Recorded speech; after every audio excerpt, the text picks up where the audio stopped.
bahwa peristiwa Isra dan Mi'raj ini adalah peristiwa yang sangat luar biasa, peristiwa yang di luar akal manusia, yang hanya bisa kita buktikan hanya dengan iman kita, hanya dengan percaya kepada Allah Subhanahu wa Ta'ala dengan segenap hati. Kalau kita tidak punya iman, maka kita tidak akan bisa menteladani, menggali. Di dalam firman Allah disebutkan subhanalladzi asra bi'abdihi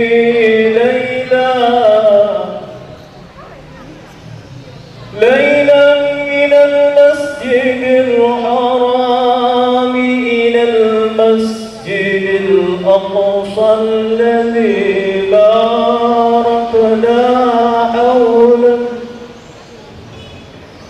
لنريه من آياتنا. Maha suci Allah yang telah menjalankan hambanya dari Masjidil Haram ke Masjidil Aqsa yang diberkahi di sekelilingnya. Tujuannya adalah linuriyahu min ayatina innahu sami'un basir, untuk menunjukkan tanda-tanda kekuasaan Allah, tanda-tanda kekuasaan kami.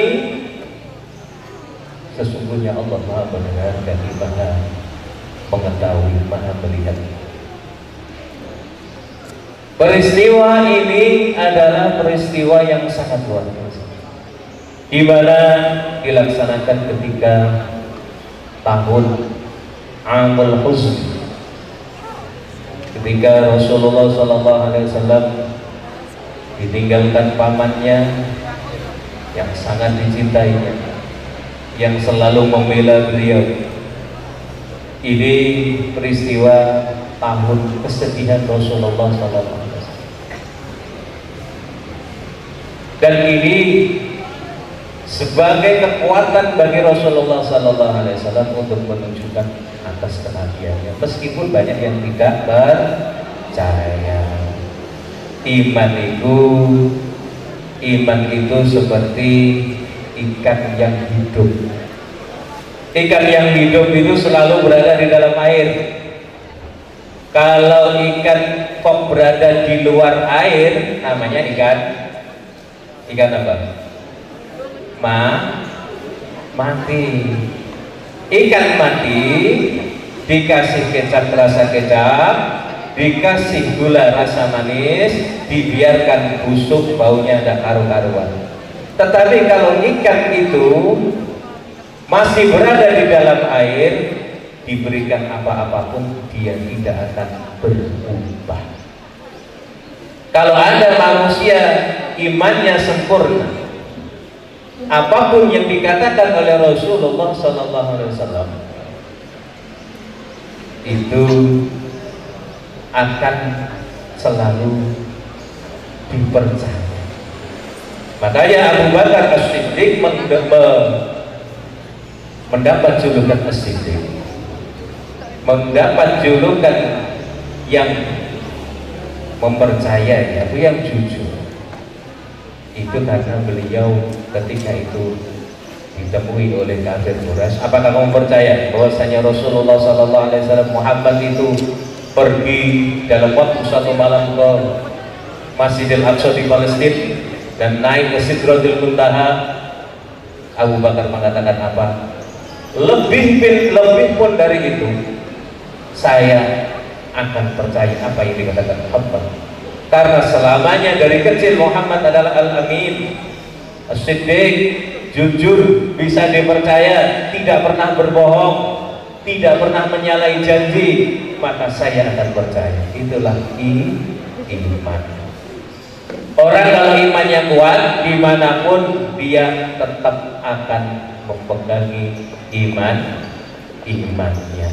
akan tetap selalu berada di dalam iman kepada Allah Subhanahu wa Ta'ala.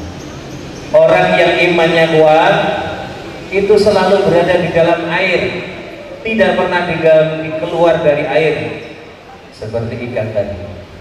Orang yang imannya kuat itu sering berada di dalam perintah Allah, ya, sering melaksanakan apa yang diperintahkan oleh Allah. Kerasan yang kecil itu kalau punya iman, ya, kerasan pengajian itu kalau punya iman. Tapi kalau tidak punya iman, yang pengajian aja rusak, gak begitu rasa, dan begitu nyaman, mulak malah itu masjid mulak malah kayak iwak ya, iwak kalau ikan kalau di luar air dia akan cempalitan. Maka dari itu iman sangat penting sebagai pondasi. Peristiwa Isra dan Mi'raj Nabi besar Muhammad sallallahu alaihi wasallam yaitu membawa salah satu hadiah bagi kita, yaitu ibadah sholat. Jadi pertama menguji iman kalian, apakah percaya apa tidak. Yang kedua adalah hadiah sholat. Iman itu penting. Maka Nabi qalbihi, barang siapa yang ada di dalam hatinya khardalin iman yadkhulul jannah, ada setitik daripada iman, ia akan masuk surga. Nah ini kalau lah enak Pak Ustaz, saya iman saja tapi saya tidak sholat, saya iman saja saya tidak zakat, saya iman saja tapi saya tidak puasa, saya masuk surga. Iya masuk surga, tapi ada tapinya. Antri dulu di neraka. Iman diibaratkan apa? Kain yang bersih. Jadi bayi yang lahir itu dikatakan kullu mauludin yuladu ala fitrah. Setiap bayi yang lahir itu dilahirkan suci kayak kain. Cuman kainnya ini nantinya dibuat bersihkan apa? Kalau dibuat bersihkan di ruang tamu enak, paling ngelapi meja dari debu, ya. Kainnya kalau seperti sorban paling untuk lap ringan, ya. Kalau kainnya di dapur, nah ini ngelapi wajan, ngelapi kompor, campur minyak, bau, kalau dulu minyak tanah, bau LPG, itu nanti membersihkannya juga sulit. Kalau sorban paling kasih rinso, piak dah di PP, masukkan mesin cuci, beres. Yang mungkin untuk ruang tamu enak, ngelapi, oh paling dikucek satu kali, cek kasih rinso, beres. Nah, tapi kalau kainnya ini kain dapur, umel, ya, campur minyak, campur macam-macam, angus, dadang, ya, itu tidak bisa dikucek sekali, nggak bisa. Kadang ya harus disikat dulu. Sikat masih belum, dikasih Baiklin masih belum luntur, tutuki, ya, dikucek lagi, sikat lagi sampai bersih. Itu adalah iman. Bisa masuk surga, bisa bersih, bisa, tapi antri dulu. Makanya iman itu mari hati kita isi dengan iman. Kalau dalam kitab tiba disebutkan An-Ka'ab bin Ahbar, dari Ka'ab bin Ahbar, disebutkan di sana seorang anak daripada beliau, tawaffa abi, meninggal ayahku. Lalu beliau berkata, dia allamani Taurah illa sifran wahidan fa akhbahu wa adkhalahu sutur. Ayahku telah mengajariku Taurat kecuali satu lembar, yang satu lembar ini dimasukkan ke dalam kotak, disembunyikan dari saya. Falamma mata, ketika ia meninggal, fatahtuhu fa idza fihi nabiyul akhir zaman. Ternyata satu lembar itu adalah apa? Keterangan tentang Nabi akhir zaman. Mauliduhu bi Makkah wa hijratuhu bil Madinah wa sultanuhu bisyam. Lahirnya di Mekah, hijrahnya di Madinah, dan kekuasaan sampai tanah Syam, Syria. Ummatuhu khairul ummah, umatnya adalah sebaik-baik umat. Di dalam salah satu lembaran itu, sulusun yadkhulunal jannata bighairi hisab, yang sepertiga masuk surga tanpa dihisab. Wa sulusun yatuna bi khataya idham, sepertiganya lagi berdosa dengan banyak atau berdosa sangat banyak. Wa yughfaru lahum, dan ia bertobat sehingga dimaafkan. Mungkin kita termasuk orang-orang yang itu banyak dosa, ibadahnya juga lumayan, ya. Akhirnya taubat, diterima taubatnya, dimasukkan surga insya Allah. Wa sulusun, dan yang sepertiga lagi tidak punya sedikit pun amal kebaikan, illa annahu yashhadu an la ilaha illallah wa anna muhammadar rasulullah, kecuali ia cuman bersyahadat, bersaksi tidak ada Tuhan selain Allah dan Muhammad adalah utusan Allah. Akhirnya malaikat diperintahkan oleh Allah, malaikat Nun Gusti sedika tahu apa ana kaulan sing ana ning neraka, boten wonten Gusti, sampun sedaya mlebet swarganipun panjenengan Gusti, sudah masuk surga semua, kata malaikat. Lah aku pakai tak ning neraka ana kelip-kelip, kelip-kelip apa? Iku ada secerca cahaya kecil, cahaya nenek koyok rokok, koyok rokok. Itu mesti kamu laku itu. Akhirnya dilihat lagi. Oh iya, ya Allah, ini ada Saripin. Dulu dia hanya syahadat itu ketika nikah tok. Nikah wes syahadatnya dituntut sama naibnya. Ben, ge syahadat, syahadat. Syahadat, syahadat ge. Takon. Ngerti syahadat ora? Gedhe, bener. Nah, kecil alamat dia Islam, inggih pun Islam. Sunat mungkin sunat. Isa syahadat, bener syahadat. Saking 6 menit saripin.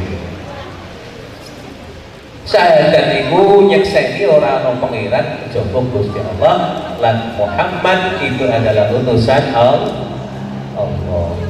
Nggih. Lho kok nggih? Ayo muni. Nggih terus muni ini. Asyhadu, satu.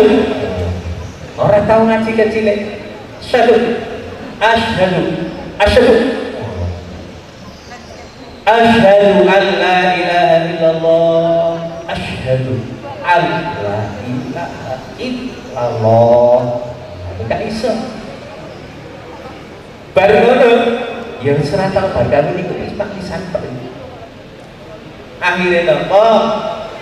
Akhirnya Saripin ini diambil oleh Allah Subhanahu wa taala surga karena nerakanya sudah habis, sudah gelap.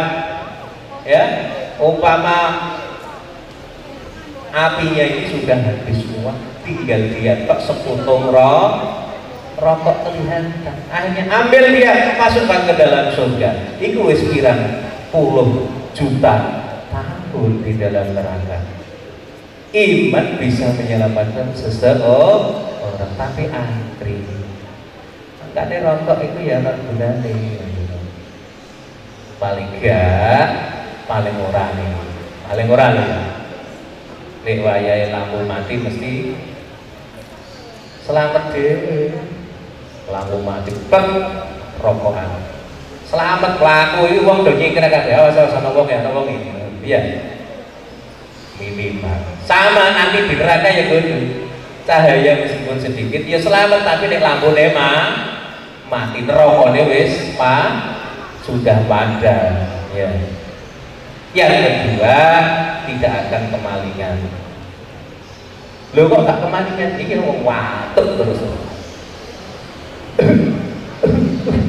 Iki maling ini sok kapan dulu deh.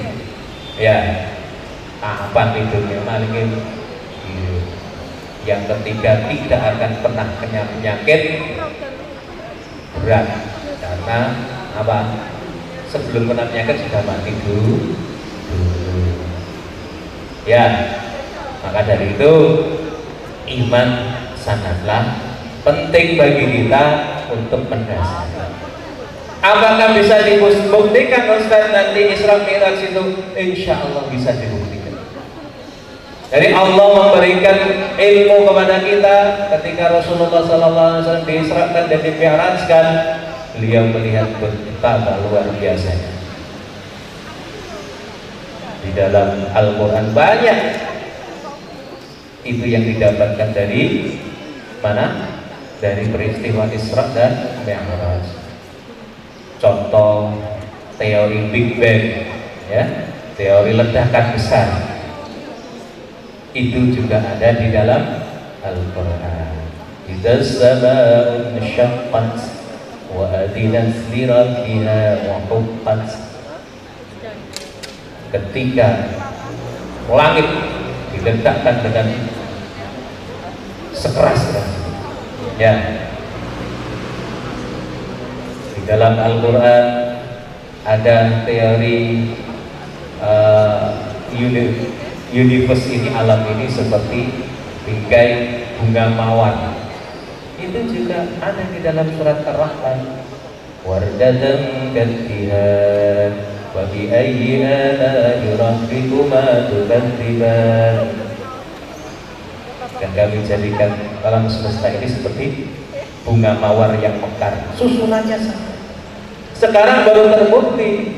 Yang barusan kemarin astronot Cina masuk Israel karena apa? Dia mendengarkan di suara di langit itu ada yang seperti meteor yang mengetuk-ngetuk, cetuk, cetuk, tuk, cetuk, cetuk, cetuk, tuk. Itu suaranya aja nah. Ternyata di dalam Al-Quran ada was-samaa'i wat-tariq, dan demi langit dan yang mengetuk di malam hari, cetuk, cetuk, cetuk, ada di dalam Al-Quran. Ini menunjukkan bahwasanya cerita Isra dan Mi'raj bisa dibuktikan secara ilmiah. Tadi buruk sudah bisa dijelaskan secara ilmiah. Jadi jangan ada rasa tidak percaya. Keutamaan mukjizat Rasul memang tidak kita expose seperti di dalam mukjizat-mukjizat Nabi yang lain. Misalnya Nabi Nuh buat perahu yang empat besar, Nabi Lut bisa meminta kepada Allah diturunkan hujan batu kepada kaum Ad. Nabi Musa bisa mengubah tongkatnya menjadi ular, bisa membelah lautan. Nabi Isa bisa menyembuhkan orang sakit, buta, lepra, dan lain sebagainya. Rasulullah SAW lebih dari itu mukjizatnya.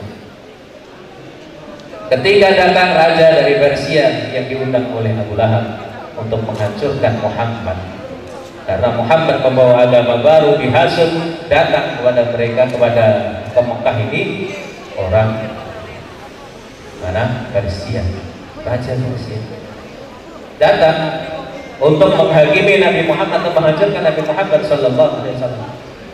Lalu Nabi Muhammad Sallallahu Alaihi Wasallam datang bersama istri dan Abu Bakar As-Siddiq.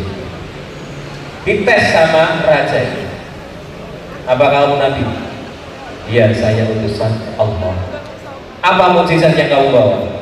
Kamu minta apa? Kata Rasulullah Sallallahu Alaihi Wasallam. Engkau minta apa? Baik, kalau kamu bisa membuktikan bahwasanya kamu Nabi, saya akan masuk surga. Dengan syarat yang sudah saya beri. Apa itu? Tolong ambilkan bulan, lalu masukkan ke dalam mulutmu, keluar dari lengan kanan dan lengan kiri terbelah. Itu saja. Ya, tapi belum itu saja. Saya ingin kamu membaca apa yang ada di dalam hatiku. Raja Persia ini menantang Rasulullah SAW. Baik, setelah itu Rasulullah pergi ke gunung sholat 2 rakaat. Lalu meminta kepada Allah, ya Allah, apa yang diminta raja ini tolong kabulkan. Akhirnya datang bulan menuju Rasulullah SAW masuk, terbelah menjadi 2, kembali lagi ke langit, menyatu menjadi satu. Ternyata terbukti sekarang astronot yang sudah mendarat di bulan itu ada garisnya. Ternyata bulan itu pernah terbelah. Dan bukti pada waktu itu orang Madinah pun mengakui bahwasanya bulan pernah terbelah di gunung itu. Dia melihat dari jauh bulan turun terbelah. Ini adalah mukjizat yang luar biasa. Kalau nabi-nabi lain minggir dulu, nggak bisa membelah bulan. Rasulullah bisa membelah bulan atas izin Allah. Rasulullah bisa sampai Sidratul Muntaha. Nabi Musa tidak bisa, hanya kalimullah, hanya berkata-kata dengan Allah, berbicara kepada Allah. Tapi Nabi Muhammad berbicara dengan Allah langsung menuju Arasy. Ini mukjizat yang luar biasa. Jadi jangan diremehkan Nabi Allah Muhammad SAW mukjizat. Tapi kita tidak memandang mukjizat itu, karena mukjizat itu hanya bagi orang yang tidak percaya. Ya. Ini adalah keimanan. Dan ini kita bisa buktikan sesuatu yang mungkin tidak masuk akal nantinya akan bisa terbukti. Termasuk ilmu penerbangan, ilmu teknologi, ya, itu bisa dibuktikan di dalam Al-Quran. Tidak ada yang bisa menyangkal tentang hal ini. Anak-anakku yang saya cintai. Jadi di dalam peristiwa Isra Mi'raj ini kita dituntut untuk iman kita, ya. Jangan sampai iman kita goyah. Jangan sampai hanya dengan serbuan. Kalian bisa lihat sekarang di YouTube, masya Allah, debat Islam Kristen dan bagaimana murtadin, bagaimana mu'alaf. Wah, luar biasa sekali. Jangan sampai menggoyahkan iman kita, ya. Jangan sampai menggoyahkan iman. Iman itu adalah hal yang luar biasa. Perjalanan Rasulullah bagaimana menziarahi makam daripada Siti Masyidah, bagaimana menziarahi makam-makam atau tempat-tempat Nabi Musa dan lain sebagainya, itu adalah bentuk Rasulullah SAW mempelajari sejarah itu penting. Anak-anakku yang saya hormati, yang kedua, Rasulullah SAW Mi'raj dari Masjidil Aqsa ke Sidratul Muntaha bukan hanya rihlah rohani saja, perjalanan rohani, tetapi untuk mendapatkan perintah yang harus kita laksanakan, yaitu sholat. Makanya diabadikan ketika percakapan Allah dengan Nabi Muhammad SAW, kita baca ketika tahiyat, At-tahiyyatul mubarakatus salawatut thayyibatu lillah. Segala penghormatan itu ketika Rasulullah bicara kepada Allah, dan berkah selalu kepada Allah. Assalamu alayka ayyuhan nabiyyu wa rahmatullahi wa barakatuh. Allah pun menjawab, keselamatan atas engkau wahai Nabi, dan rahmatku atasmu wahai Nabi, dan berkahku selalu menaungimu wahai Nabi. Apa jawab Rasulullah? Assalamu alayna wa ala ibadillahis shalihin. Keselamatan atas kami semua, bukan saya saja, kata Rasulullah, wa ibadillahis shalihin, yaitu para hamba-hamba yang saleh. Ini percakapan Rasulullah SAW kepada Allah Subhanahu. Diabadikan di dalam sholat kita. Subhanallah, tidak ada ibadah yang luar biasa selain sholat. Allah menerima secara langsung perintah itu. Kalau zakat Allah memerintahkan, puasa Allah memerintahkan lewat Al-Quran, haji Allah memerintahkan lewat Al-Quran, tetapi sholat khusus. Makanya sholat ini sangat penting ya. Sekarang kita lihat, Masya Allah, kalian ini banyak jamaah atau tidak jamaahnya? Gak jamaah kan ya. Awwalu ma yuhasabu bihi al-mar'u yaumal qiyamati as-shalah. Nanti yang dihisab pertama kali ditanya apa? Sholat piye? Sholat boleh. Ngapunten Pak Le, Pak Le po. Malaikat diceluk Pak Le. Ngapunten Pak Le, yen kula badan ahli jamaah ya sholat ya tak kuyo-kuyo, Masya Allah. Oke, ayo kita perbaiki sholatnya, kita ramaikan musola masjid, terutama di pandemi ini. Ojo kafe wae ya, ayo ke musola. Sekarang banyak yang musola ini, ya Allah. Saya ngadan iki gak wong tau wis mati. Gak ngono cah cilik sing SD kelas 2. Ya Allah. Cah nom-nome ning dini, anak mudanya kemana? Warnet. Ya Allah. Ini masa depan Islam bagaimana nanti? Kalian akan mempertanggungjawabkan.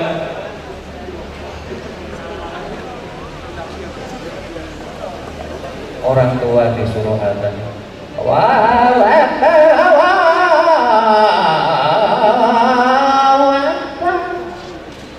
Ya, sering kamu dengar itu. Ya. Dan ini kalau meninggal siapa yang nanti ganti? Ya, kang makmumnya juga sama wis bawa jalan sarungi kempit. Bahasa sarungi kempit, ora apa-apa. Bedal iki kok bedal. Sitok jamaah ya wong tuweke. Imame ya sing jamaah ya tuwe. Ono yang mlete sawu supo pakuk. Luruskan barisan. Imammu mampe sitok luruskan barisan. Iki wis lurus blok. Sing guri jawab. Akhire mati karo kalau sing ngimami sing adzan ya ra ono. Cah cilik iseng-iseng.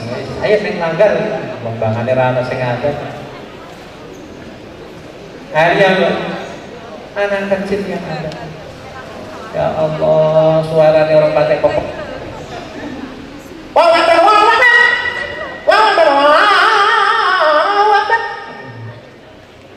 Kamu wedhuse sapa kecepit.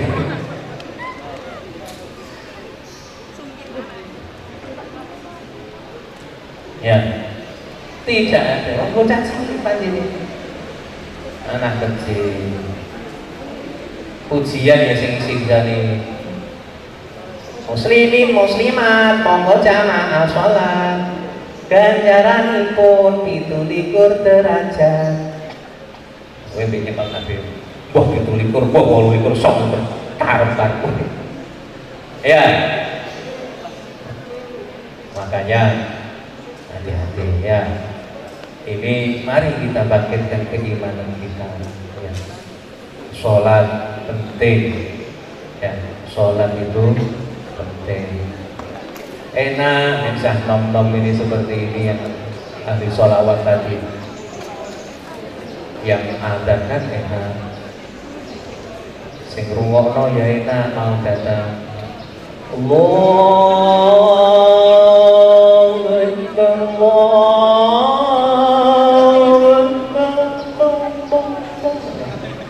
suarane kan tetangin seneng sing ngono ya semangat gitu Pak.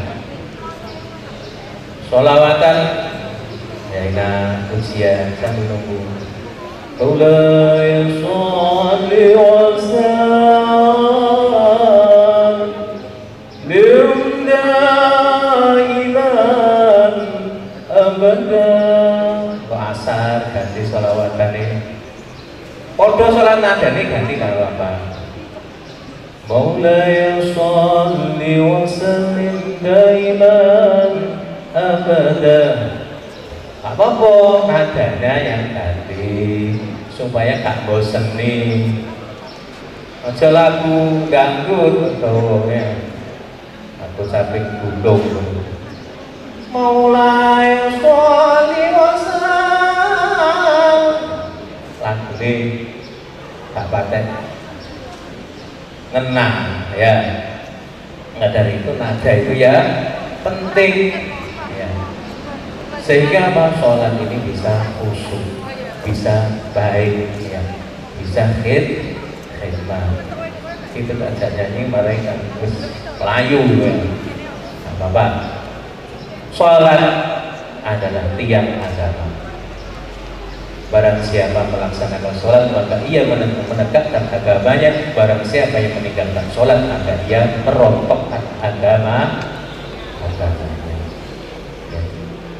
Ono cerita saking Puntadewa. Nabi mau membangun balai satu harga susun itu ribut. Tapi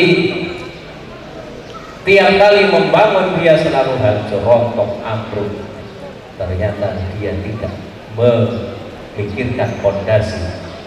Akhirnya Krisna takon, "Lopo jimat kalimosodo sampun digawa dhateng bangunan Sakto Hargo, apa pondasinya sudah diperkuat?" Belum katanya. Makanya semua amalan yang nantinya dilakukan tanpa didasari fondasi yang kuat, yaitu iman dan sholat, itu akan hancur.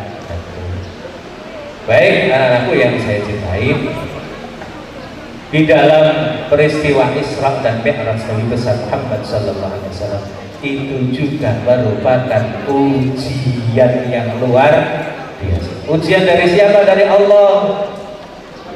Rasulullah ketika menyampaikan hal tersebut, saya dipanggil Allah. Apa reaksi orang kafir Quraisy? Muhammad sudah gila, Muhammad ahli sihir, dia melakukan perbuatan yang di luar nalar. Ini adalah ujian dari Allah. Bagaimana ia dianggap orang gila dan lain sebagainya. Yang percaya hanya beberapa gelintir, termasuk yang membenarkan adalah Abu Bakar As-Siddiq. Namun ujian itu bisa dilalui oleh Nabi Muhammad SAW dengan apa? Dengan selalu beristighfar, memohon ampun kepada Allah, mengisi hatinya dengan apa? Dengan kalimat-kalimat Allah Subhanahu wa taala, meminta kepada Allah sehingga Rasulullah bisa lulus dalam ujian tersebut. Kalian juga begitu. Allah sudah menyarankan, Allah sudah menetapkan ujian bagi umat manusia, banyak ujian. Wala nabluwannakum bisyai'in minal khawfi wal ju'i wa naqsin minal amwali wal anfusi wath thamarat wa basyiril sabirin. Dan benar-benar kalian akan kami uji dengan berbagai macam ujian, dengan rasa lapar, dengan makanan, dengan kurangnya buah-buahan, dengan kematian. Wa basyiril sabirin, berilah kabar gembira kepada orang-orang yang sabar. Alladzina idza asabatuhum musibah qalu inna lillahi wa inna ilaihi raji'un. Yaitu mereka yang ketika mendapatkan musibah mereka mengatakan kepada Allah, nanti aku kembali dan saya berasal dari Allah. Saya dari Allah dan saya akan kembali kepada Allah. Jadi ujian apapun termasuk corona ini juga ujian dari Allah. Ya. Siapa yang memberikan corona? Allah. Yang membawa siapa? Tentara-tentara Allah. Ada seorang ulama yang ahli kasyaf, dia bisa melihat sesuatu di luar nalar. Ketika bermunajat kepada Allah, ada tentara-tentara Allah membawa virus, membawa wabah, ya, membawa wabah. Akhirnya ditanya tentara-tentara Allah, dan mau kemana? Saya mau ke daerah si A. Mau apa? Saya mau menyebarkan penyakit di sana. Nah terus sampai kapan? Insya Allah 1 tahun. Saya uji daerah tersebut selama 1 tahun. Nah kira-kira yang mati berapa? 1000 yang mati. Oh sudah kalau begitu. Hanya sudah terjadi 1 tahun, sudah selesai. Ternyata yang meninggal 100.000.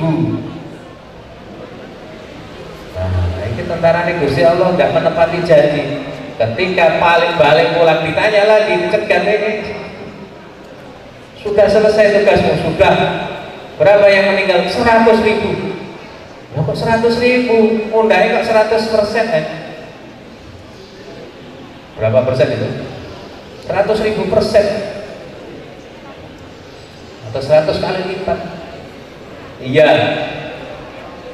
Nah kok bisa? Yang 1.000 itu mati karena wabah saya, yang 99.000 itu mati karena khawatir, karena ketakutan, karena tidak punya iman kepada Allah Subhanahu wa ta'ala. Mati karena pede itu. Ini ahli kasyaf sebenarnya. Begitu pula sama dengan sekarang. Mestinya diisolasi di rumah sakit itu bisa sembuh. Tapi gara-gara pikirannya dirusak sendiri, iki piye doyan mangan ra doyan ya. Imunnya menurun, dijauhi orang, dipikir akhirnya apa? Mati diri. Matinya orang berkara corona tapi berkara cemas, khawatir.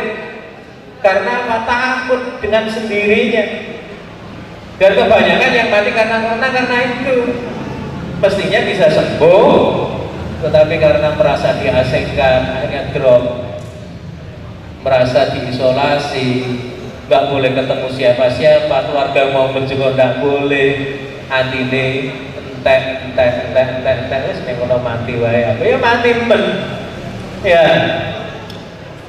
Sama ujian kalian ini adalah awal dari kita harus meminta kepada Allah, kita bersihkan hati kita nanti ya, kita takhalli, kita kosongkan ya, karena hati itu kalau tidak kita kosongkan dulu, tidak kita bersihkan dulu dengan bacaan istighfar kepada Allah, minta ampun. Ibaratnya hati ini adalah kolam. Kolam itu kalau mau diisi dengan air yang jernih, air yang bersih, dikuras dulu lumpurnya. Kalau tidak dikuras, kamu kasih air lagi, tetap budak terus. Ya, hati kita kalau kita ingin minta kepada Allah, hati kita harus tahan. Ya, kita bersihkan dulu.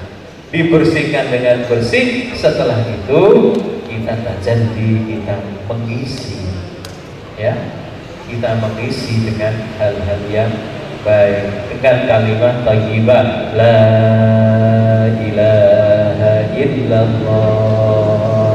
Hatinya bilang la ma'budu illallah, tidak ada yang disembah kecuali Allah. La ilaha illallah, la mawjuda illallah, tidak ada yang ada kecuali Allah, termasuk saya juga tidak ada. La ilaha illallah, kullu yawmin huwa fi sya'n, dia selalu berada di setiap keadaan saya akan mati. La ilaha illallah, al-aman, al-aman min zawal iman wa min fitnati syaitan, yang selalu aman dari fitnah syaitan. Diisi hatinya dengan tajalli. Setelah kalian isi hati kalian, baru kalian meminta kepada Allah untuk diisi ilmu yang manfaat, untuk diisi hal-hal yang positif, sehingga keluar juga positif. Kenapa orang melakukan perbuatan maksiat? Karena hatinya kotor, yang keluar juga kotor. Mengapa ia gampang meninggalkan perintah Allah? Hatinya keruh, butek, sehingga tidak bisa melihat mana yang benar, mana yang salah, samar semua karena keruh hatinya. Ya, karena keruh hatinya. Nah, setelah kita meminta kepada Allah, kita berdoa kepada Allah, istighasah, memohon pertolongan, kita bertawakal kepada Allah, pasrah. Apa yang akan dilakukan Allah kepada kita, kita pasrahkan dengan hati yang ikhlas. Kalau sudah terjadi, takdir itu sudah ada, maka kita harus qanaah, harus qanaah, pasrah. Itu seperti patung, qanaah itu seperti wayang. Menengi koyo patung, obahe koyo wayang. Ayo coba bareng-bareng. Menengi koyo, obahe koyo, menengi koyo, obahe koyo. Siapa? Obahe koyo.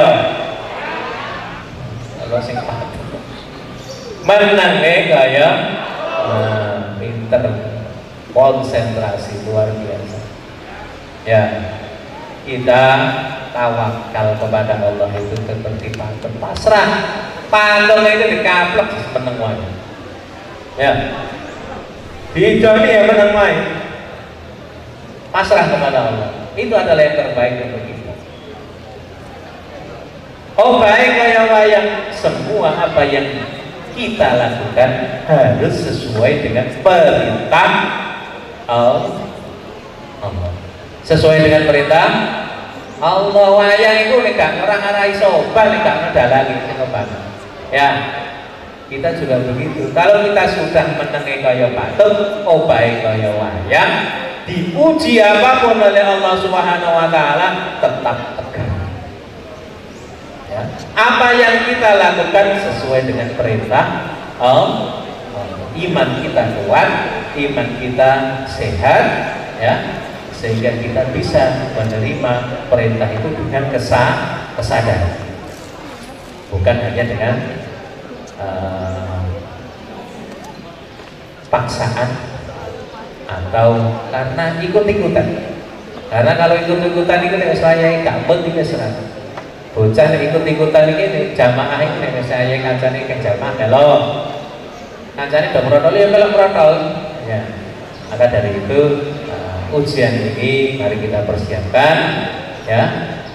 Kita bersama-sama untuk bermunajat kepada Allah, minta kepada Allah, semoga kita diberikan apa yang terbaik oleh Allah Subhanahu wa taala. Jangan lupa, kalau kalian mengikuti apa yang diinginkan oleh Allah, Allah juga ridho, kalian juga akan ditempatkan di tempat yang diridhoinya, insya Allah. Ibaratnya anak dua, ya, kok patuh sama majikannya, ya patuh digongkon ya, majikannya seneng, sesuk tak undai bayarane, tak kurangi gaweane. Saiki kok ya jujur, manut, ya patuh, kerjanya sregep, majikannya akan memberikan posisi, aku duit toko ning kono sampean cekel, posisinya mudah. Allah juga begitu, kalau kita giat sregep sholat, ibadah, tidak pernah melanggar perintahnya, Allah juga tidak segan-segan memberi rizki yang lebih banyak. Bocah ini kok manut temen pergawe ini gaya sregep, ditambahi rizki ini oleh Allah Subhanahu wa taala. Itu sangat masuk di akal. Coba kalian tidak pernah sholat, insya Allah rezeki ini seret, yakin. Gak tahu sholat, gak belum sholat, sholatnya malas-malas, yakin, hakul yakin rezekinya seret. Makanya hati-hati, ya. Lamar pekerjaan ini didelok, rupanya praupane itu, mukanya itu, bocah atau kena wudhu langsung dicoret red. Siapa yang menentukan? Allah yang memberikan ilham, memberikan petunjuk atau memberikan arahan kepada orang yang mewawancarai tadi. Tapi kalau orangnya itu sering mukanya kena wudhu, ya, cerah, terlihat orang ini sangat menarik. Allah juga memberikan instruksi kepada yang mewawancari, terima, akhirnya diterima. Makanya, Ustaz, saya sudah sholat, saya tidak diterima. Harus kita tawakal kepada Allah, ya. Kita insya Allah ada yang lain yang lebih baik untuk kita. Itu adalah hati seorang mukmin, seorang yang beriman, seorang yang muslim, sehingga kalian akan mendapatkan apa yang kalian inginkan di dunia dan di akhirat. Allahumma amin. Ayo kita berdoa sambil kita sholawatan. Salatullah, salamullah ala Taha Rasulillah. Salatullah, salamullah ala Yasin Habibillah. Tawassalna bismillah wa bilhadi Rasulillah wa kulli mujahidin